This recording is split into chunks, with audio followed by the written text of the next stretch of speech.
Soberano creador del cielo y de la tierra, Dios de Abraham, de Isaac y de Jacob, alabado y honrado e engrandecido sea, Señor. Misericordioso y clemente Jehová, lento para la ira y grande en misericordia. En esta noche, su pueblo fiel en toda nación, en todo rincón, nos hemos congregado para adorarle, para reconocer en Cristo a nuestro Creador, en su justicia y en sus méritos, la única esperanza del perdón. Señor, gracias porque hasta aquí nos ha acompañado Jehová. Y en esta noche, Señor, al espaciarnos en el estudio de su palabra, queremos, Señor, suplicarle la sabiduría del cielo para poder entender esas lecciones prácticas obtenidas del santuario terrenal y del santuario celestial. Gracias, Señor, porque nos ha permitido en todos estos días revisar esta maravillosa doctrina que es uno de nuestros pilares fundamentales de la fe adventista genuina. Gracias, Señor, porque usted nos ha instruido y nos ha hecho entender, Señor, gran parte de esta doctrina. En esta noche pido bendición para cada hijo fiel aquí presente, los que están en las diferentes partes del país y de los otros países. Pido especialmente que los bendiga, Señor, a los que escuchan, a los que están asistiendo, a los que escuchan también, a los que van en busca de la verdad como quien busca un tesoro. Bendígalos donde quiera que estén. Gracias, Señor, por traerlos para que estén con nosotros. Queremos ser de un mismo sentir, que la doctrina, Señor, que enseñemos sea aprobada, que lleve su santo sello, que nosotros como obreros fieles podamos trazar su palabra bien, correctamente, que no tengamos de qué avergonzarnos, que podamos edificar a los hermanos, enseñarles, aprender también nosotros. Y así juntos, Señor, poder crecer en el conocimiento del verdadero Cristo de la Biblia. Donde quiera haya una persona sincera escuchando ese mensaje, a cualquiera de los hermanos, a sus hijos, su familia, bendígales. Que en este santo sábado nuestro deleite sea espaciarnos en la adoración, en la alabanza, en el estudio de su palabra. Afirme nuestra fe, Señor, abra nuestros ojos para ver las maravillas de su palabra y que en esta noche nos podamos deleitar de verdad en el estudio que vamos a tener. En el nombre de Jesús, amén. Amén. Amén. Amén. Amados hermanos, para la gloria de Amén. Dios, les deseamos un feliz santo sábado a todos, a los ancianos, a los niños, a los jóvenes, a todos los hermanitos que nos escuchan, a las personas que están en otros lugares también siguiendo esta serie de estudios sobre que la hemos titulado Con los ojos fijos en el santuario. Esta noche vamos a continuar en este breve espacio y vamos a hacer el tema de las lecciones prácticas que podemos obtener del estudio del santuario terrenal y celestial. Previamente, escuchando los testimonios de los hermanos, cómo nos fortalecen, ¿verdad? Escuchar las oraciones de los hermanos.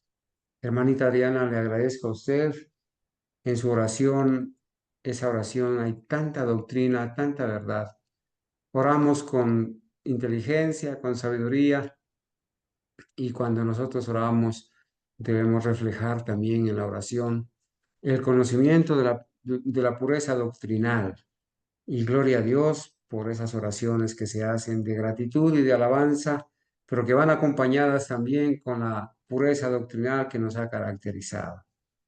Hermanos, por estos días nos hemos deleitado en el estudio del santuario, sí, del santuario terrenal y del santuario celestial.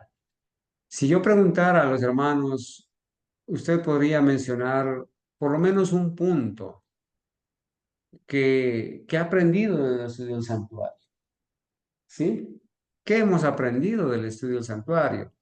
Habrán muchas cosas que decir, ¿verdad? Voy a reservarme un tiempito para el final, para escuchar a los hermanos.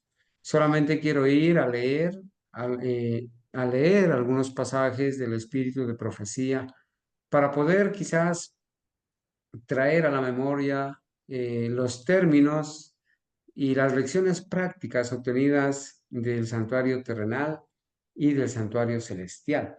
Al final, hermanitos, usted podría quizás desde ya ir pensando en qué lecciones ha aprendido, lecciones prácticas que ha aprendido del estudio del santuario terrenal y del santuario celestial. Permítame ir un ratito. Dice la sierva del Señor, en ambos servicios, el típico y el real. O sea, lo que se hacía en el santuario terrenal y lo que se hace en el santuario celestial, quiere decir. La purificación debe efectuarse con sangre. Recuerden que estamos estudiando por estos días la purificación del santuario, ¿sí?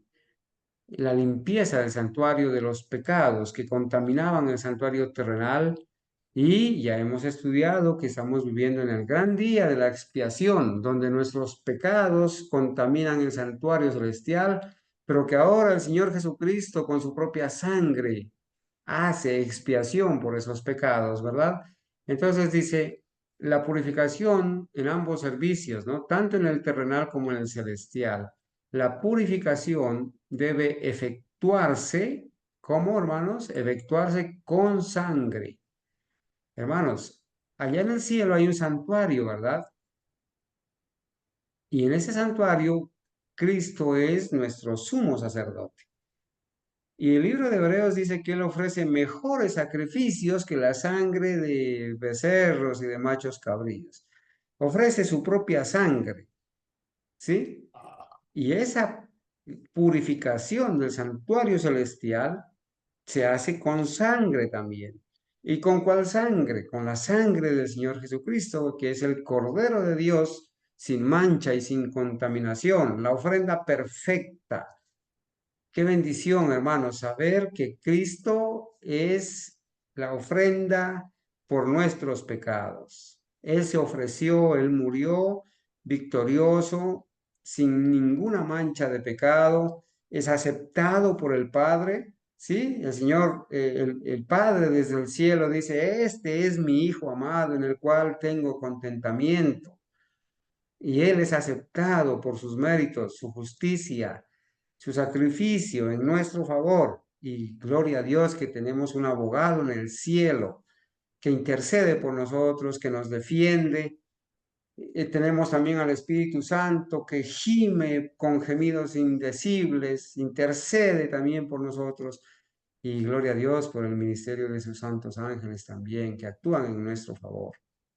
Entonces, en ambos servicios, tanto en la purificación del santuario terrenal como en el celestial, la purificación de ese santuario, de esos santuarios, se hace con sangre.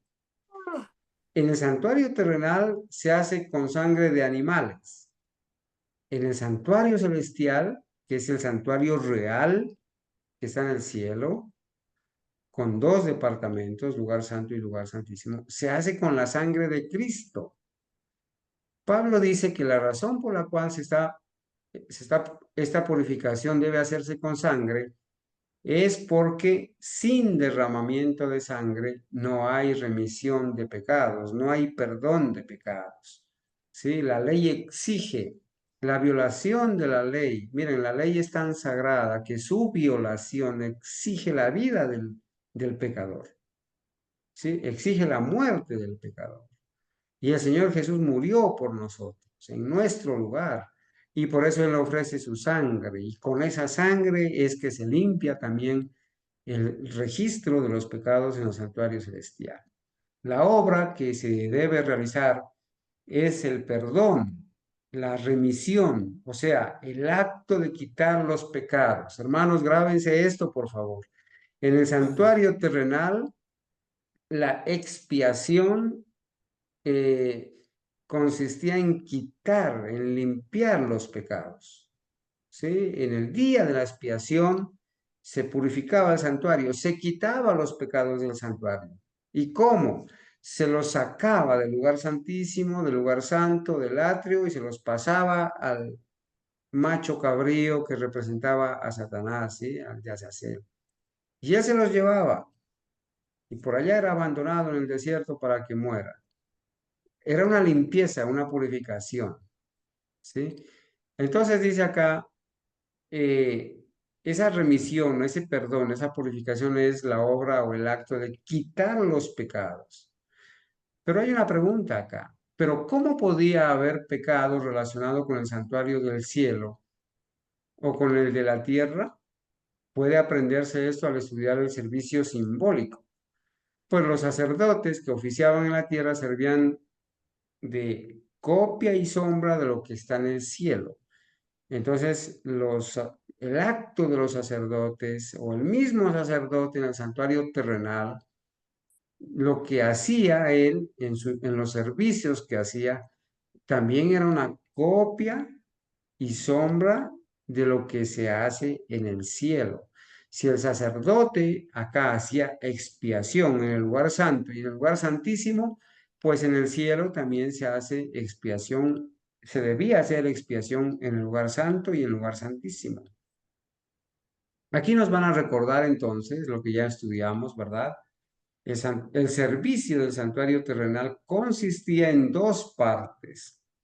Los sacerdotes ministraban diariamente en el lugar santo y una vez al año el sumo sacerdote efectuaba un servicio especial de expiación en el lugar santísimo para purificar el santuario.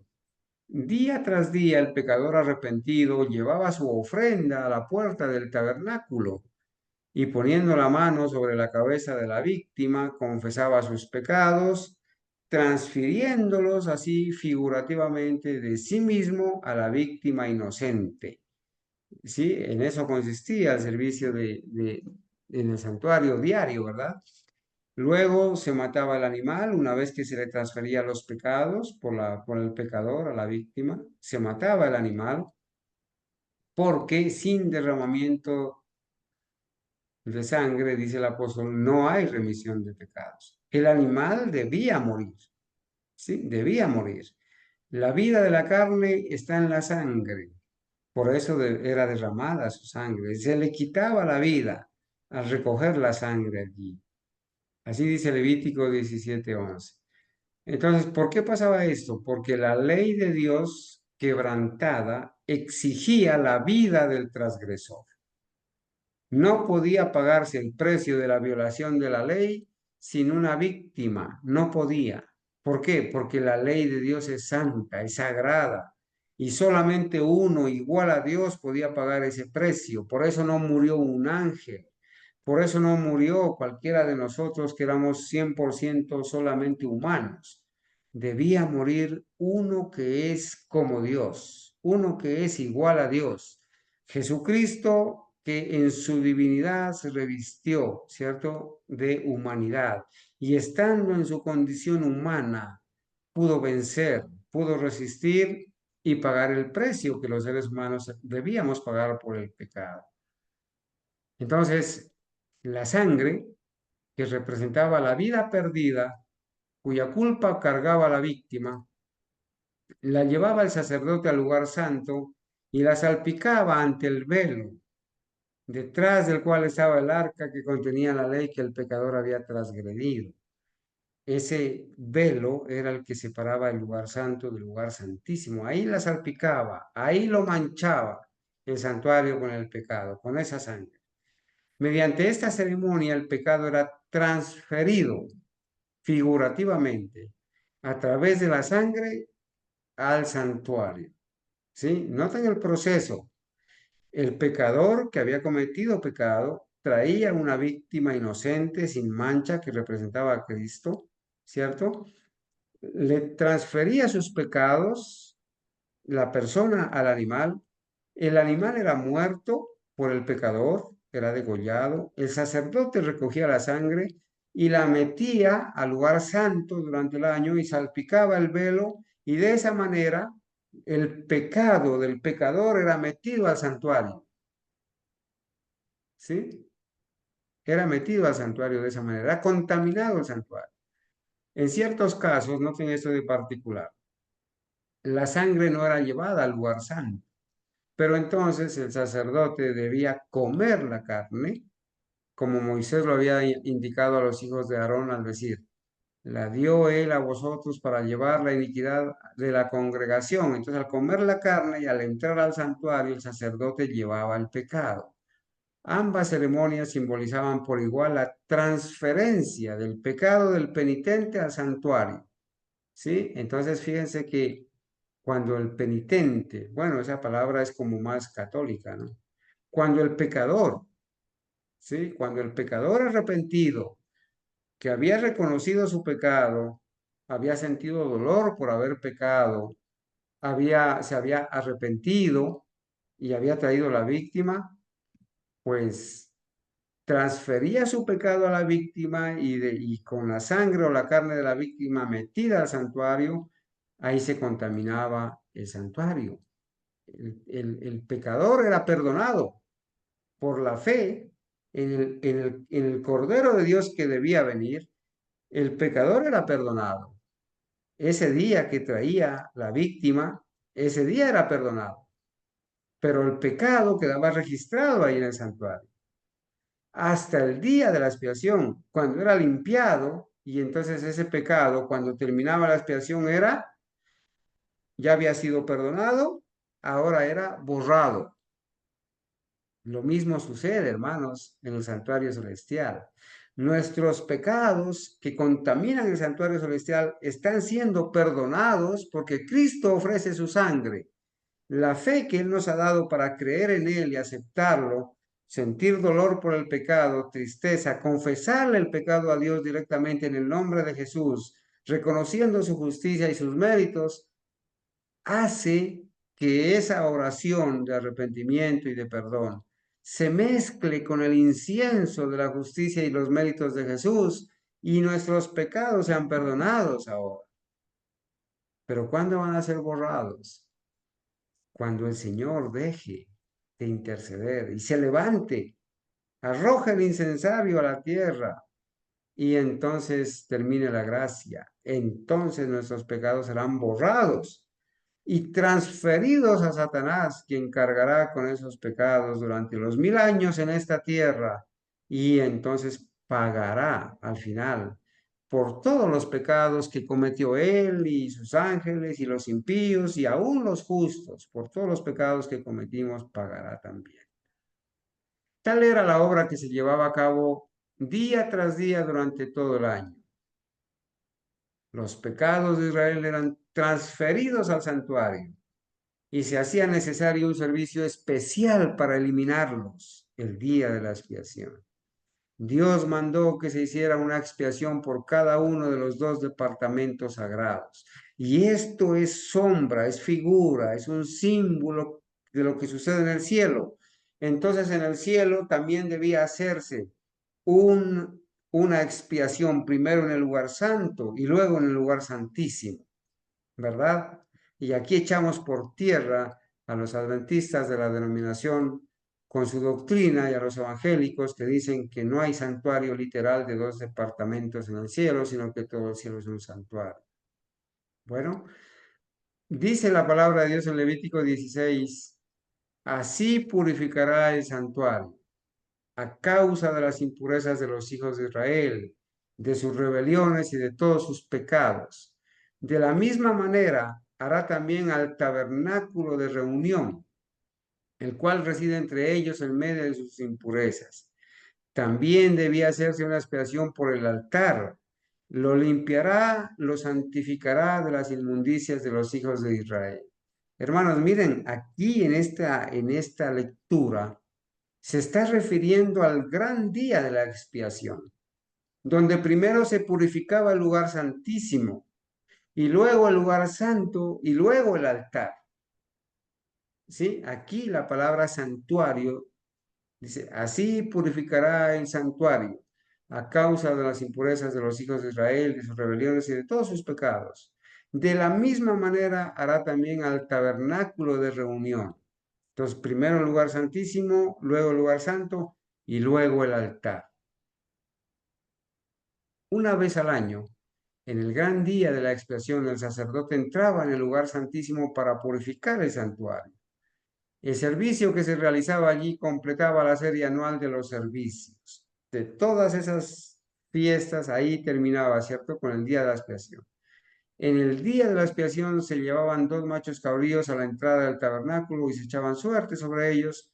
Y ya sabemos, ¿no? Una era para seleccionar el macho cabrío de Jehová y otra era para seleccionar el macho cabrío que iba a representar a Satanás y que el cual iba a recibir esos pecados que iban a ser sacados del santuario. Bueno, el macho cabrío sobre el cual caía la suerte por Jehová debía ser inmolado como ofrenda por el pecado del pueblo. Y el sacerdote debía llevar velo adentro la sangre de aquel y rociarla sobre el propiciatorio y delante de él. Fíjense que esa sangre de ese macho cabrío que representaba los pecados de todo el pueblo, ¿sí? Ese día, en el día de la expiación, esa sangre era llevada al lugar santísimo, ¿sí? Del velo adentro y se la asperjaba sobre el propiciatorio, que es la tapa del arca. Y también debía rociar con ella el altar del incienso del lugar santo que se encontraba delante del velo. Entonces, primero lugar santísimo, luego lugar santo y luego el altar. Allí dice en Levítico 16, ¿no? 21 y 22, pondrá Aarón sus dos manos sobre la cabeza del macho cabrío y confesará sobre él todas las iniquidades de los hijos de Israel. Aarón simbólicamente le pasaba los pecados de todo el pueblo a ese macho cabrío. Todas sus rebeliones y todos sus pecados, poniéndolos así sobre la cabeza del macho cabrío, y lo enviará al desierto por mano de un hombre destinado para eso. Ya cuando salía del lugar santísimo, del lugar santo y del altar, le pasaban los pecados a ese animal, ¿verdad? Y aquel macho cabrío llevará sobre sí todas las iniquidades de ellos a tierra inhabitada y pondrá Aarón sus dos manos sobre la cabeza del macho cabrío vivo y confesará sobre él todas las iniquidades de los hijos de Israel, todas sus rebeliones y todos sus pecados. Esta cita aquí está repetida, ¿no? Me disculpan. Está repetida, ya la leímos. Eso era lo que pasaba en el día de la expiación, al finalizar. Toda la ceremonia estaba destinada a grabar. A ver, ¿para qué se hacía todo esto? ¿Para qué? Para grabar en los israelitas la santidad de Dios y su odio al pecado.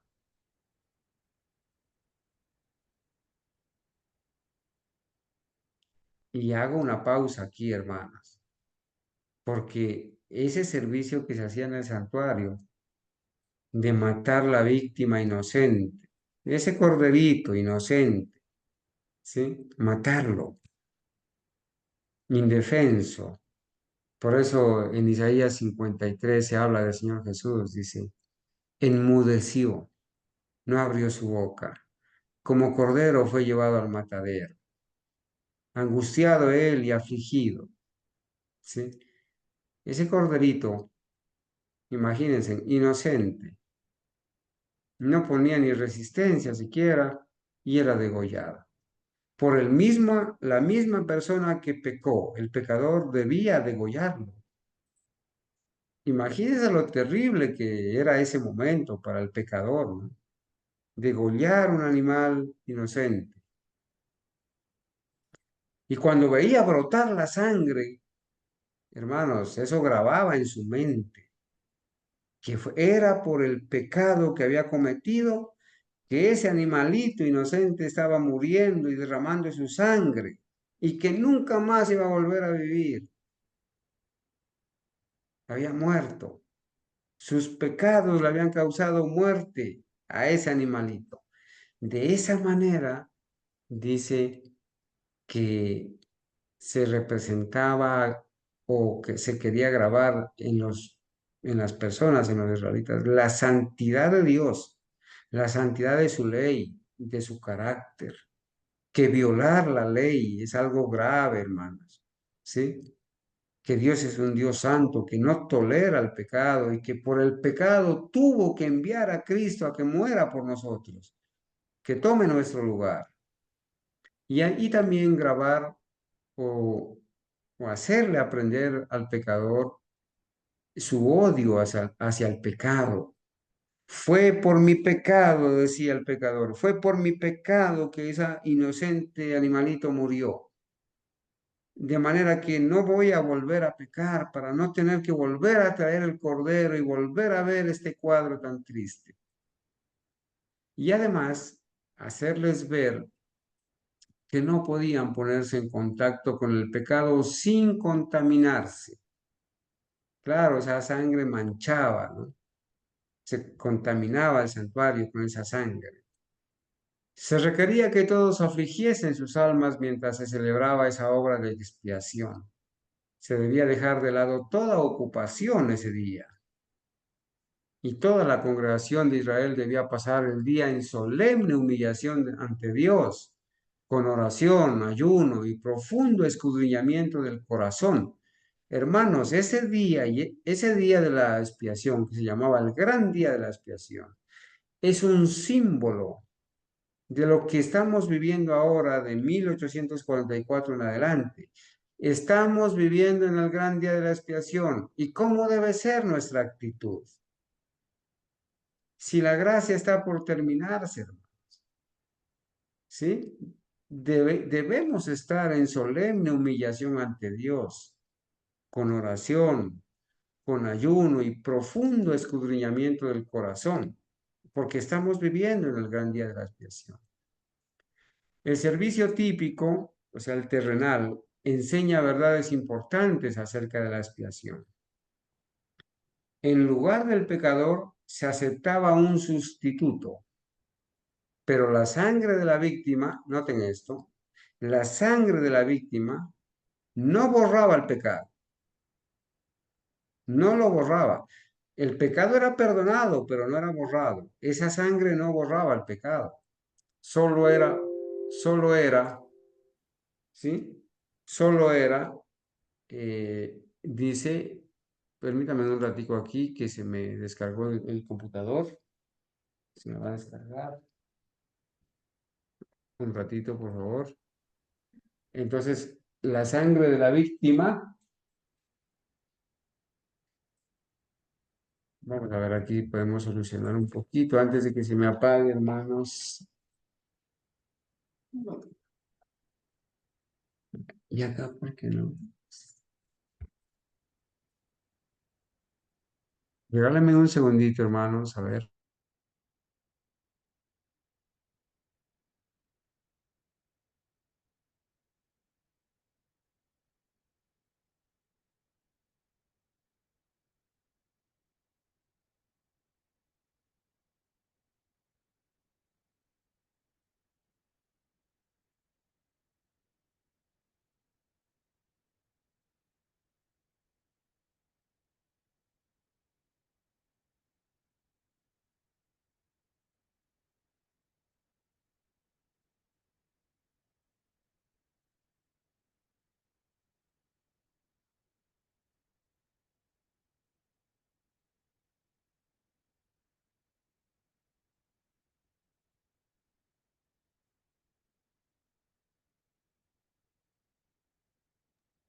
Bueno, hermanos, tenemos aquí un pequeño inconveniente, qué pena. El cable del el cargador parece que se averió y no está recibiendo carga al PC. Esperemos de alguna manera solucionar, porque si no, se nos va a apagar el PC y nos quedamos nos quedamos sin nada, hermano. No, no podríamos.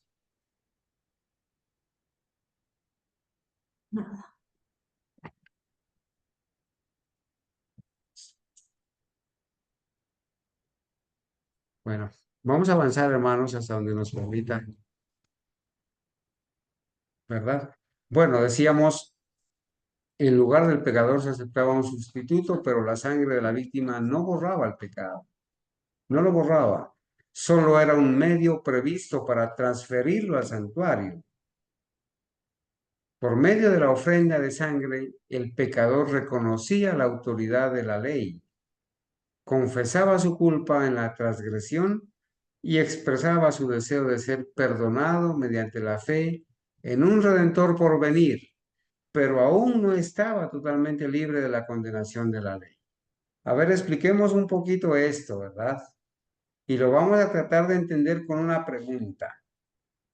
¿Qué hubiera pasado con todos esos sacrificios y esos pecados que se cometieron hasta el día en que Cristo muere? ¿Qué hubiera pasado con esos pecados si Cristo no hubiera muerto?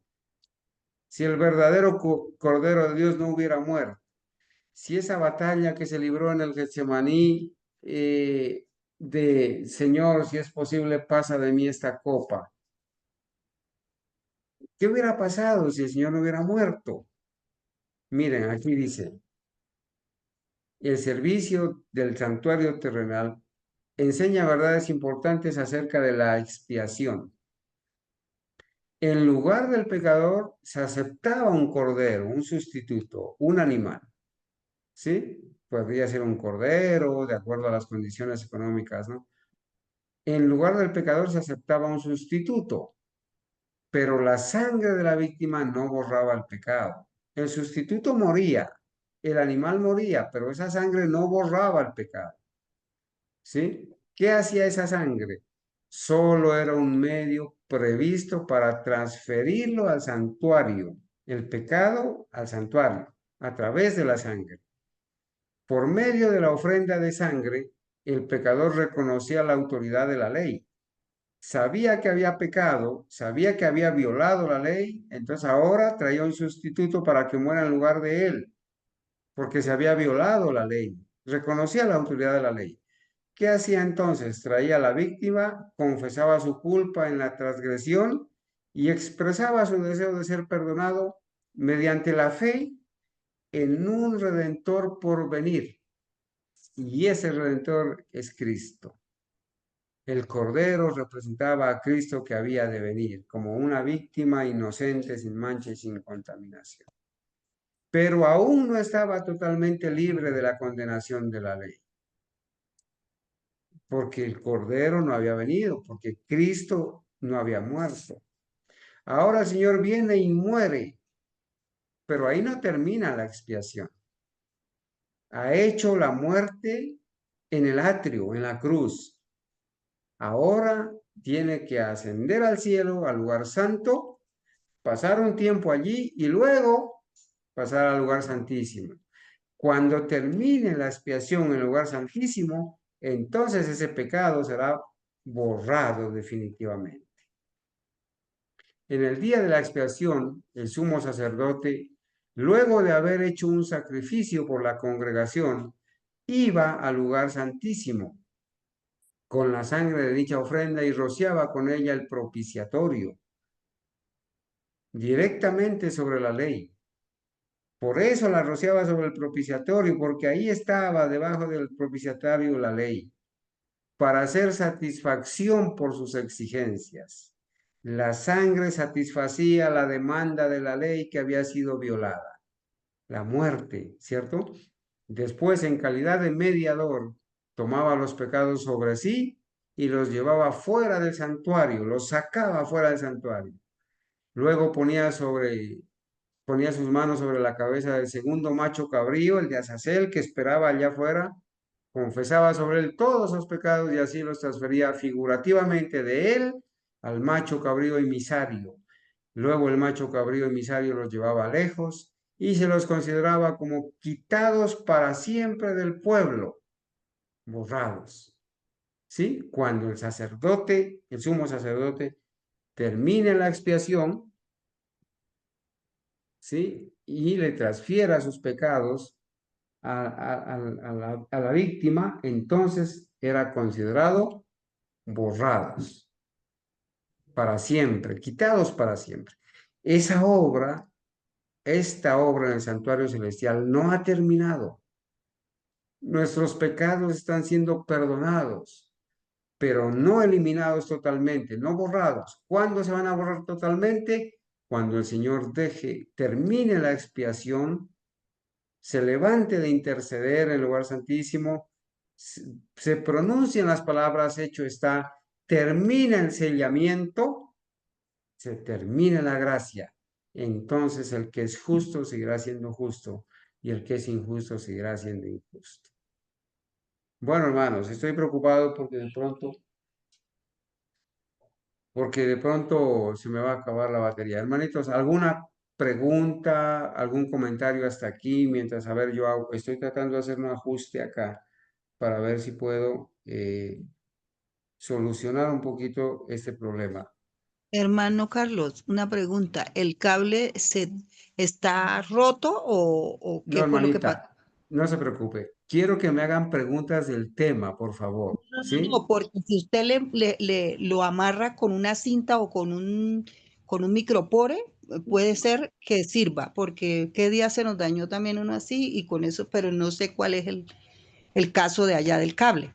Si el cable está Tranquilo. abierto, No, entonces hermana. El ya cable con eso. bueno, el cable estaba funcionando bien, perfecto, hasta hace un rato. Nunca había molestado y no Ay, Dios. sabemos. Diablo mentiroso que es, no quiere que escuchemos el tema. Sí, Bueno, señor. hermano, Dios quiera que lo puedan Gracias, solucionar. hermanita. Por favor, mencióname, hermanos, si tienen alguna pregunta, algún comentario que hacer al respecto, por favor.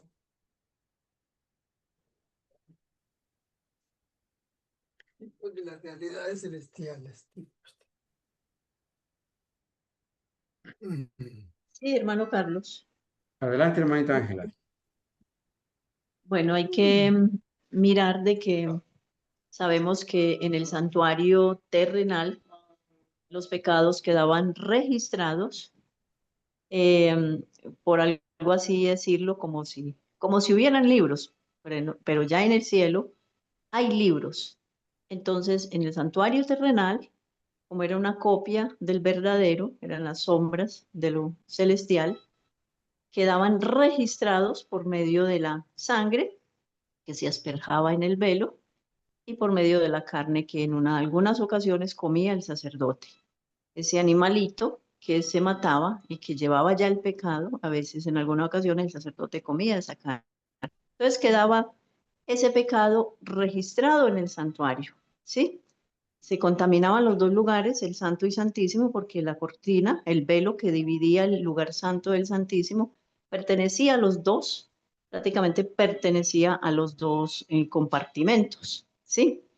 Entonces ahí quedaba el registrado el pecado. Bueno, vamos a ir comparando con el del cielo. En el del cielo quedan registrados en los libros. Y entonces cuando uno va al Señor, ya ahora no necesitamos sacrificios porque el verdadero sacrificio pagó, ya fue absoluto, que fue el de Cristo. Entonces vamos a Cristo, nos arrepentimos, abandonamos el pecado y somos perdonados. ¿Sí? Ahí siguen los pecados registrados porque no son borrados. Entonces, cuando ya Cristo termine la expiación, ahí es donde Él se van a borrar los pecados, porque esa expiación solamente beneficia a los que se arrepienten de todo corazón y abandonan el pecado completamente. Y tenemos el carácter de Cristo. Entonces ahí es donde los pecados son borrados de esos libros, hablando del cielo, y transferidos, por eso nosotros creemos en la transferencia del pecado, transferidos a Satanás, porque Satanás tiene que eh, pagar por ellos la parte que a él le toca, como él fue el hostigador del pecado, el que nos hizo cometer los pecados. Entonces, Cristo ya pagó una parte y nosotros, porque nosotros nos arrepentimos, nos beneficiamos de esa expiación que Él está haciendo. Entonces, una parte la pagó Cristo y porque nosotros nos apropiamos de esa expiación, ¿sí? Nos arrepentimos de todo corazón. La otra la debe de pagar Satanás, por eso son transferidos a Satanás. En el caso de los impíos, pues los impíos nunca han abandonado el pecado ni lo abandonarán. Obviamente habrá algunos que sí, pero que se arrepentirán, pero ellos sí pagarán por su propio pecado y Satanás pues también lleva la culpa porque él fue el que los hizo pecar, pero en este caso ellos pagarán la culpa completa, ¿sí? El impío, el que no se arrepiente, el que no se apropia de esta expiación.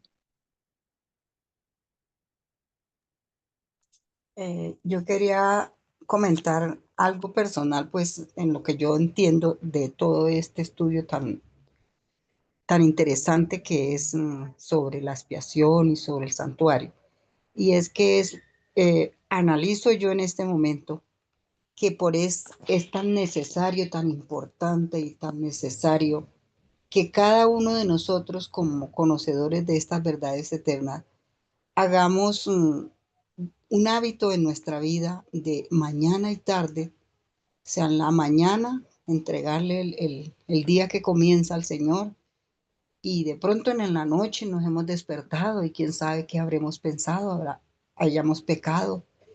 A veces involuntariamente a uno se le vienen pensamientos malos a la cabeza y si uno no tiene en cuenta en la mañana pedirle al Señor la dirección y el cuidado y perdón. Y después en la tarde, porque durante el día uno cuántas cosas pensará o hará, dejará de hacer el bien o en fin, una mentirita chiquita o qué sé yo, un pensamiento mal dirigido, no santificado. Entonces en la tarde pues como hacer ese altar en el corazón y llevar esos, o sea, confesar eso que de pronto he cometido a veces, a veces el diablo es tan tramposo que nos hace cometer debilidades y flaquezas y a veces nosotros pasamos eso desapercibido. Entonces, debería ser un hábito en nuestra vida, pienso yo, ¿no? Tener ese hábito de en la mañana y en la tarde hacer ese holocausto, hacer esa confesión de mis necesidades espirituales y de todo eso, para acostarme en paz, porque para acostarnos en paz, porque hermano, todos los días nosotros estamos expuestos a que Satanás nos induzca a pecar contra Dios para que nuestros pecados no sean confesados y tampoco borrados y lavados con la sangre de Jesús. Porque eso, si en el cielo todavía existe el santuario celestial y se lleva a cabo eso que se llevó a cabo en la tierra, pues yo pienso que eso está todavía vigente, de que nosotros tenemos que confesar cada día nuestras necesidades y nuestros pecados. Es lo que yo creo, ¿no? Pues no sé qué opina el hermano Carlos, que tiene mucho más conocimiento. Hermanitos, está bien, hermanita. Eh,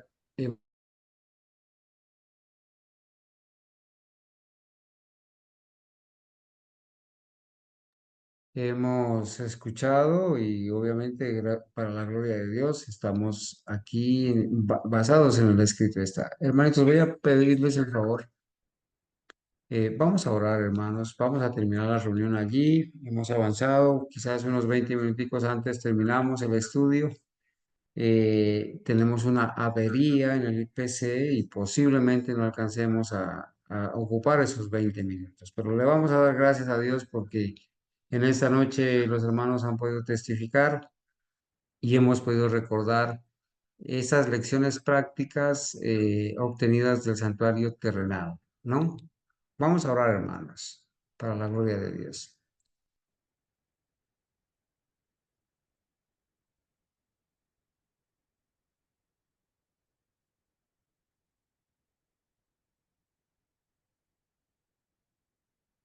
Bendito Padre Celestial, qué alegría, Señor, en esta noche saber que en el santuario terrenal se refleja la obra de nuestro Señor Jesucristo que hace en el santuario celestial.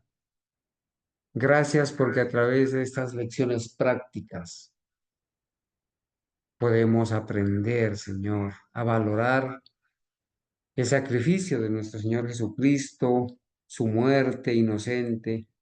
Gracias, Señor, por ese cordero manso, sin mancha y sin contaminación, que fue mi sustituto.